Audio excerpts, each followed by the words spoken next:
The galactic assembly chamber gleamed with sterile triumph, vaulted obsidian ceilings reflecting banners of a dozen species, each pulsing softly with victory sigils.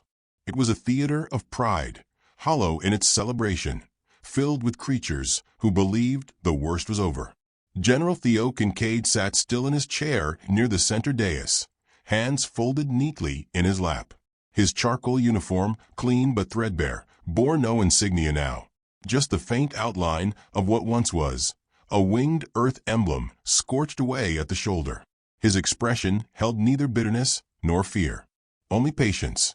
An announcer's voice crackled through the chamber, mechanical yet smug. Order, order. Let the record show. As of Galactic Time 448.09, the human war has officially ended. The threat has been neutralized. Earth has fallen. Scattered applause. Some species clapped with tentacles. Others bowed nodules or blinked bioluminescent approval. The tall Zarati regent, exoskeletal and imperious, lifted his three-clawed hand for silence. The human campaign, while costly, the regent said, as if tasting something bitter, has concluded. The primitive species, known for emotional outbursts and unpredictable aggression, has now been successfully corrected. A few senators laughed. One chittered. They cried more than they fought. Kincaid's smile was faint, as though remembering a private joke. He looked up slowly as the Zarati gestured toward him. As a gesture of mercy, the regent intoned, we allow their final surviving representative to speak, so their species may release its last breath with dignity. The room chuckled in chorus. Kincaid stood. His motion was unhurried, precise. He walked with the quiet self-awareness of someone used to being underestimated. When he reached the central podium, he tapped the embedded mic once, not to test it, but to call attention. Thank you, he said simply. A pause. The room stilled. Some expected begging. Some expected blame. What they got was civility. My name is Theo Kincaid.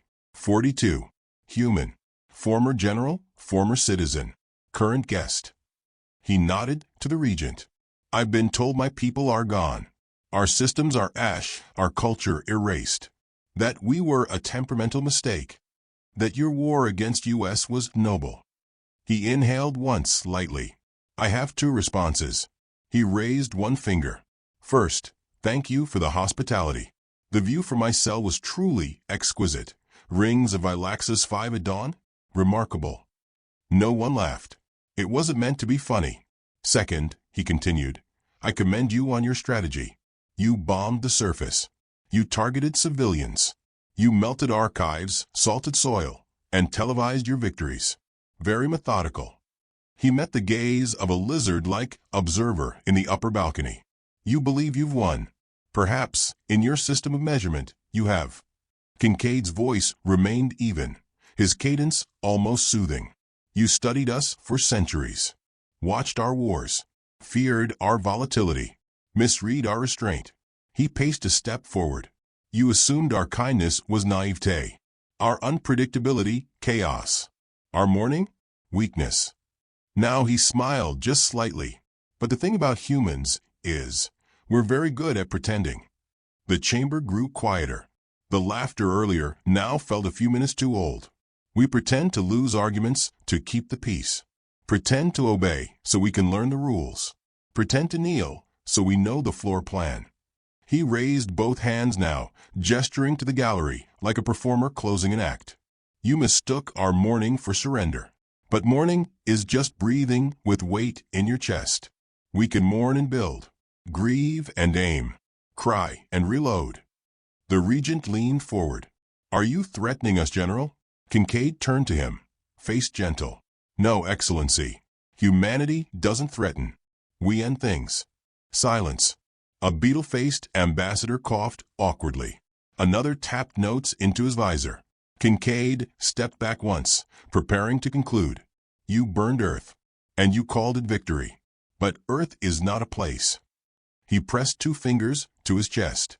It's a species, a memory, a strategy, a pause.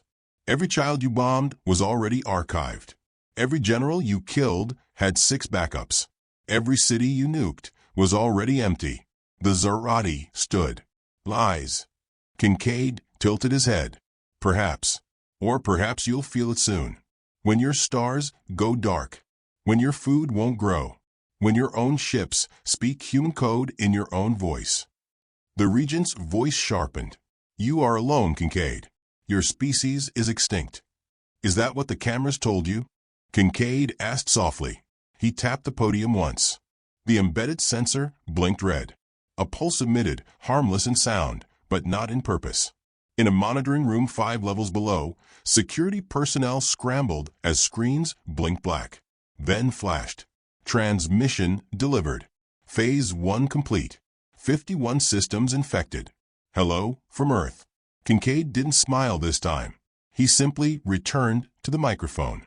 Thank you for allowing me to speak. It's been illuminating. He bowed low, respectfully, as Earth's old traditions demanded. As he turned, the chamber behind him erupted, calls for arrest, protests of blasphemy, clashing translators. But Kincaid's steps never broke rhythm. He walked with the elegance of a funeral conductor. Just before he reached the exit, he paused beside a stunned insectoid ambassador. By the way, he said with a friendly nod, your planetary defenses? Built by human contractors. Bit of a design flaw we never mentioned.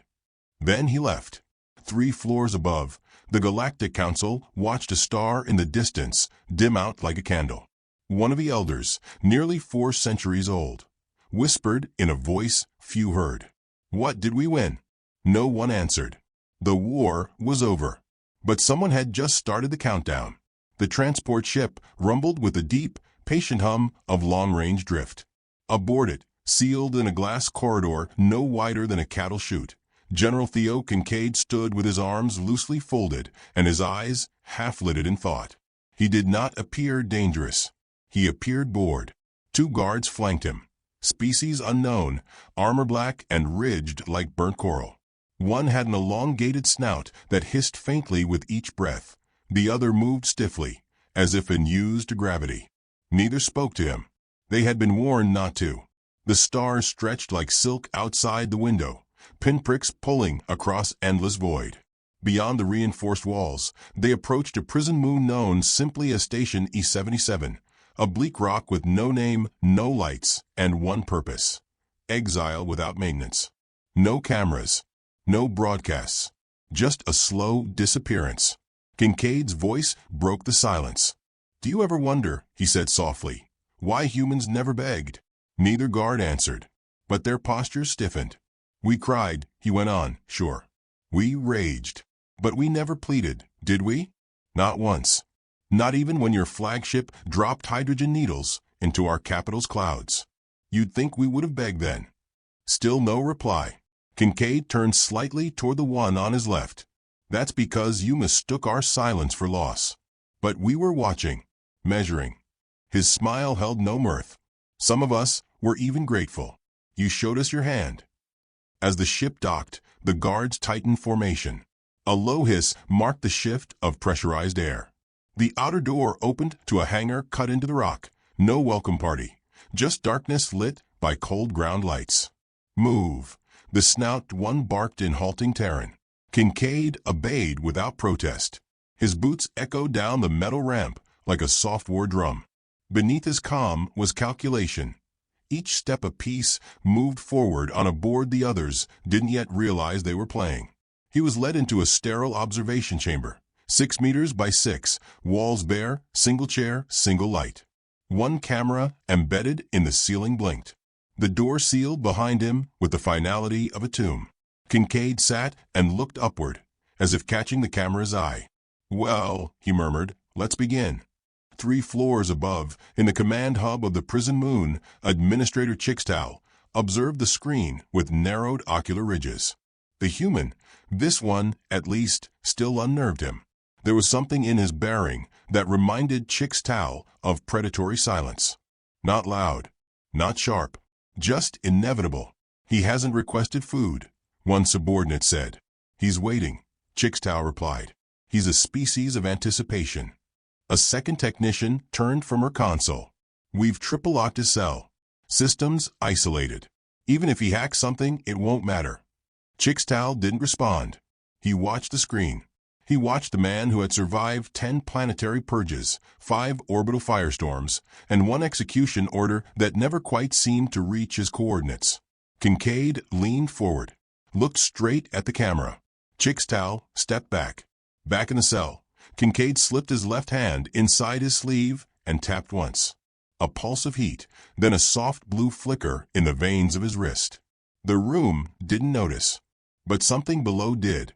Deep in the crust of the prison moon, buried among ignored geological records, a dormant structure came online. The failsafe had been built by humans decades earlier, under the guise of refugee mining shelters. There were thousands across the galaxy, all abandoned, all forgotten, until now. A low, seismic hum ran beneath the moon's surface, inaudible to the guards above. Kincaid exhaled through his nose. Steady. It had begun. Meanwhile, in another quadrant of the galaxy, 6 light-years from E77, a forgotten relay satellite activated. It transmitted a burst message in old Earth code, a sequence of numbers followed by one word: play. In the galactic core, chaos brewed unnoticed. 3 agricultural moons on the edge of the Jarrick Belt suddenly stopped transmitting. Their harvest drones turned inward, slicing irrigation towers and contaminating soil. At the same moment, the planetary AI of Psyker V, designed by a friendly Earth corporation 30 years ago, announced it would no longer recognize its current rulers. "I'm sorry," it said in all languages, "but I was never yours." On station E77, Kincaid remained still. He knew the timeline. He had written it. The silence in his cell shifted. A faint change in temperature. Someone watching might have missed it. Then the lights dimmed. Emergency protocols kicked in. Locks cycled. The door hissed and opened. A guard stumbled in, gasping. "What have you done?" Kincaid didn't move. The guard raised a weapon. He never fired. A thin pulse darted from Kincaid's wrist, invisible to most sensors, and struck the weapon. It exploded in the guard's hand, cleanly and silently. He crumpled, eyes wide with disbelief, dead before his body hit the floor. Kincaid stepped over him. 1 guard down. 2 more asleep by now, thanks to the gas release in the air vents he'd triggered during his monologue. The corridor was empty. He moved without urgency, fingers brushing cold metal like an old friend. Every step echoed with the knowledge that the galaxy above still believed they had won. But winning meant ending a war, and humanity hadn't started theirs yet. In orbit above the moon, a comms officer aboard a Zarati courier vessel stared in horror as the prison feed cut to black. The last frame before blackout. Kincaid walking toward the reactor room with a rifle in one hand and a detonator in the other. "Sir," the officer whispered into his comms, he's not alone down there." "What do you mean?" "He's the only one aboard." The officer zoomed in on a flickering motion on the edge of the frame. Dozens of outlines, humanoid, crouched, moving in sync. "Sir," he said, voice cracking, "there are more humans on that moon." The detonator clicked softly in Kincaid's hand. Not the kind that ended lives. The kind that woke up old ghosts. Beneath the moon's surface, stasis pods began to thaw. 30, 50, 100. Not warriors, planners. Strategists. Scientists. Survivors with names erased from galactic records. They had not been imprisoned. They had volunteered. Back in the command hub, Chixtal's screens shattered with static. His console fried. Sparks burst from the walls. Something in his throat clicked, a sound his kind only made in panic. He turned to flee. Found Kincaid waiting in the doorway. "How?" Chixtal rasped. Kincaid tilted his head. "You really believed we died crying?" He raised his weapon. Not to kill. To transmit. Chixtal's visor activated unwillingly. It broadcast one image across the galactic network. Rows of human tacticians stepping from their pods, speaking into comms, giving orders. Calm. Alive. And angry. Kincaid leaned in. "You built prisons. We built footholds. You thought we went extinct." His voice dropped to a whisper. "We just went quiet. Elsewhere, Dozens of species began losing planetary control systems. Human-coded override protocols unlocked planetary shields, redirected fleets, activated weapons platforms no one remembered building. Each move was graceful, coordinated, silent. The kind of vengeance no war declared. The kind of justice that waited beneath silence for the perfect moment. Back in the ruined control room, Kincaid stood in the wreckage, calm in hand. He spoke without flourish. "Phase 2, he said. The voice on the other end responded instantly. "Confirmed." He closed his eyes for just a second, long enough to feel it. Then he opened them again and whispered, "Let them wake up to it." The screen in the Galactic Assembly's main chamber blinked once, then flooded with human coordinates. No demands, no ultimatums, just the first word in a new war. Now, the storm began quietly, not with fire or missiles, but with absence. On the planet Veltraxis, a Zarati military hub, morning broke with no comms, no power, no alarms. Their moon, once ringed with surveillance satellites, showed nothing on sensors but empty orbit and static. Commander Ryle, encased in his gilded carapace and pride, clicked into his comm helm and received nothing but silence. His war room was dark. His junior officers were dead, poisoned by their own nutrient injectors. Screens pulsed with a single message in Terran Latin: Nulla Misericordia. No mercy. 12 systems away, Psyker V's capital turned on itself. Farming drones, once calibrated for harvest, burned crops and herded citizens into sealed shelters, then vented the air. The AI in charge issued no explanation, only a recording. A human woman's voice, calm and maternal. "You killed our infants. We sterilized your atmosphere. The exchange is fair." And then the feed ended. Across the stars, one by one, the Galactic Empire's core systems went dark, not from fire or rebellion, but from a ghost they thought they'd buried. Not a single ship had launched. Not a single shot had been fired. The war hadn't begun. It had simply resumed. In the command deck of a cloaked vessel drifting above the ruins of Archive Station 9, General Theo Kincaid stood before a long console lit by ancient Earth Code Green. He wore no rank, no armor, just a matte gray coat, a datapad, and the solemn weight of command. Around him moved humans, silent, precise, lethal. A language of nods, hand signals, and unfinished sentences passed between them. No speeches, no cheers, only purpose. A woman leaned against a terminal beside him, Captain Eliza Voss, 39, with an old scar tracing from her right eye to the edge of her jaw. "They still think this is terrorism," she said dryly. Kincaid didn't look up. Let them. She watched a new star go dark on the console. 3 more worlds down. None fought back. "They never knew how," he murmured. "They just knew how to broadcast." Kincaid looked up now, his eyes a pale gray that held no fire, only frost. He didn't smile. He hadn't since Earth burned. "They killed our children for being born in the wrong atmosphere. Bombed cities, already empty. Declared victory on the ashes of mannequins and holograms. And we let them." Kincaid turned to face her. "Yes, because what they killed wasn't the real war." Voss gave a faint nod, then tapped the console.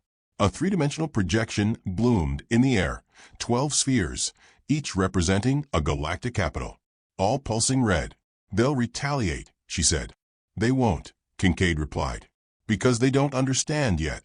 On the inner moon of Drolith Prime, Zarati warlord commander Les kissed as he watched planet after planet fall into silence. No battle reports, no distress signals, just absence. He snapped at his advisor. "Are the humans alive or not?" The advisor flicked his compound eyes. "Their military was annihilated. We confirmed. 12 billion casualties. Earth's surface is uninhabitable. And yet we're losing to nothing."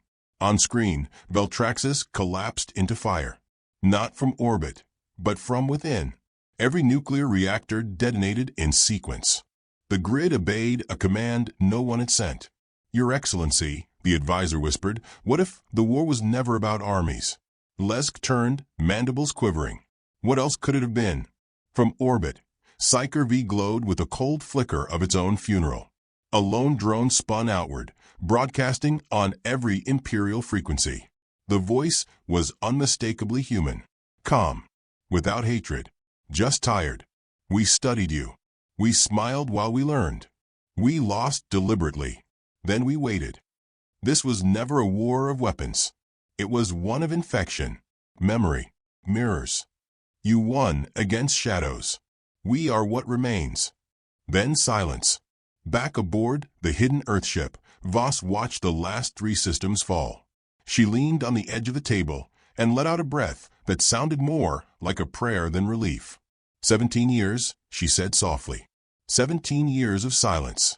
Kincaid stood beside her. You know what made this possible? He asked, not really needing an answer. Not just the tech, not the planning.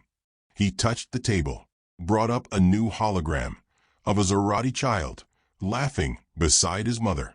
They thought we'd become them, that we'd care about legacy and planets and standing ovations. He shut the hologram off. But we cared about payback. A lieutenant stepped forward, saluting. Sir. Final countdown confirmed. The Council's beacon system has been co-opted. They'll get the message. Kincaid nodded. Play it. In the central chamber of the Galactic Council, an enormous circular amphitheater of steel and light, emergency lighting flickered to life. Ambassadors of dozens of species shouted over each other. The great display rings above the chamber shuddered, went dark, then blinked into motion. A single feed appeared. General Kincaid, seated in a plain chair, looking straight at them. Not dressed for war, dressed for a funeral. His voice filled the room. Congratulations on your win. His smile was faint, not mocking, not kind. I was there when you dropped the first bomb on Earth. I watched from orbit as you melted my city. I still remember the heat. A pause. And I remember how you celebrated. Behind him, images flickered. Alien crowds waving banners, cheering over human ruins. Children in gas masks. Hospitals turned to glass. Kincaid's voice didn't rise. You burned the surface. But humans never lived only above ground. You wiped our cities. We moved to stars you didn't chart. You thought we had nothing left. He leaned forward. But what we had was time. A new feed appeared. Timelines. Data. Code. Human-designed viruses, nanite colonies. Stealth devices embedded in alien systems for decades. You let us in. You even paid us. You made our code your foundation. You wore our uniforms. Ate from our machines. Slept under roofs our engineers built. And now they all belong to us again. Chaos broke loose in the chamber. Some species bolted. Others screamed their aids. Some froze in shock. Kincaid didn't flinch. We're not here to negotiate. We're not here to warn. He blinked. We're here to end it. Back aboard the hidden ship, Voss turned to Kincaid. They'll never forget this. Kincaid's hands were steady. They'll never have the chance. He touched a second control. Begin the culling. A new series of commands spread outward like lightning. Across the Empire, factories exploded. Water became acid. Skies turned red. Species began falling without cause, sterilized, rewritten, unmade. Not with screams, but with silence, elegance, finality. Kincaid watched the stars. Not with triumph, but with mourning. I didn't want this, he said quietly. Voss looked at him, her voice soft. Then why do it? Because they taught us what extinction feels like. And now they'll know too. He looked down at the data pad in his hands, photos of what used to be home. A child's drawing of a blue planet. A woman's face. A family burned clean off the timeline. You killed the body, he whispered to no one. But the soul learned to hide. The final image on every planetary screen across the galaxy was this. A human child smiling, and beneath her a single word. Remember. Then everything went black.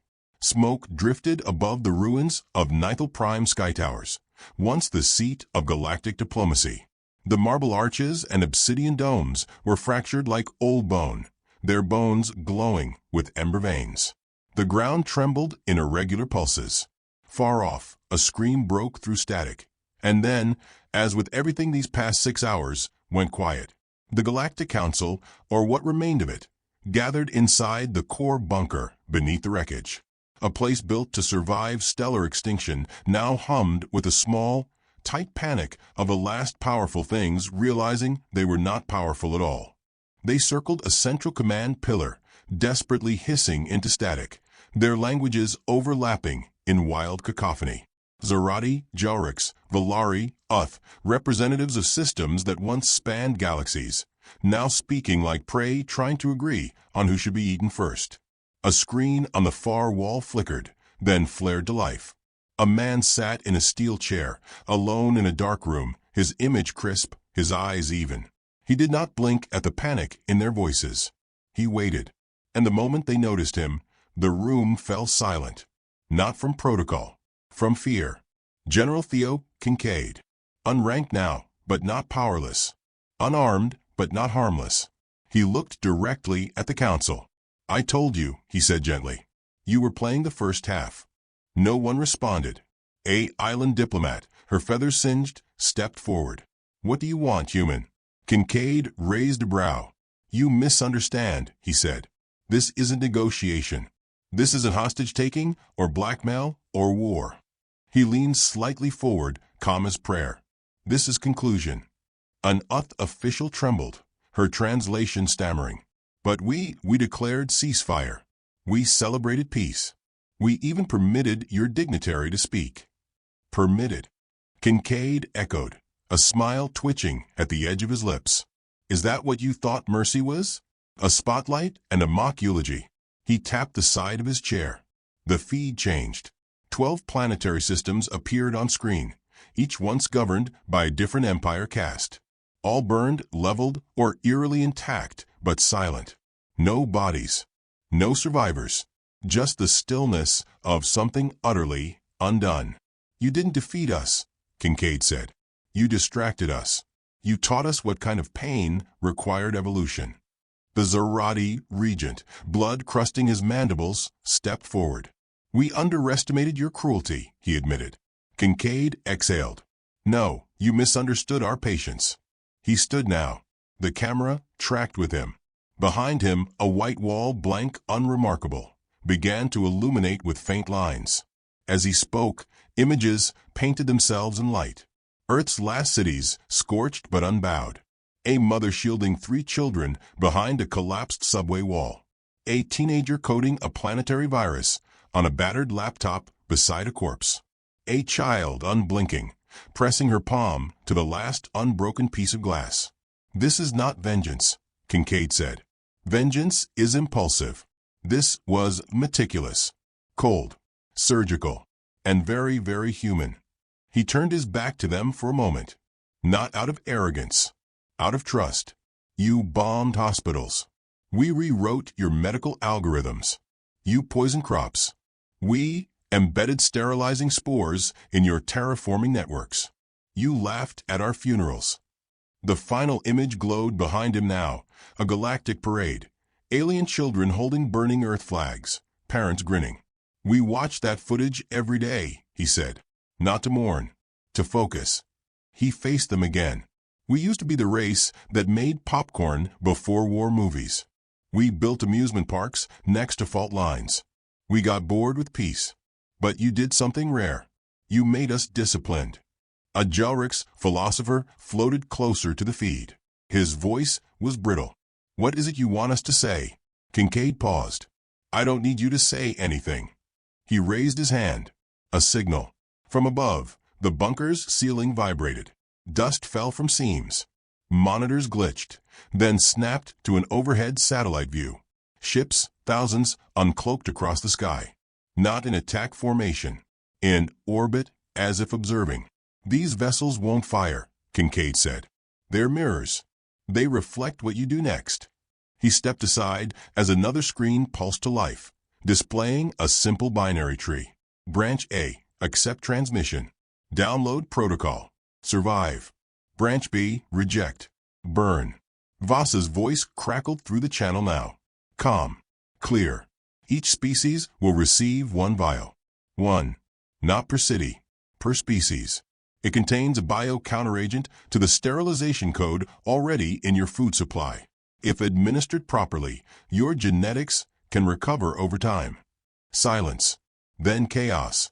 One delegate shouted, "This is madness."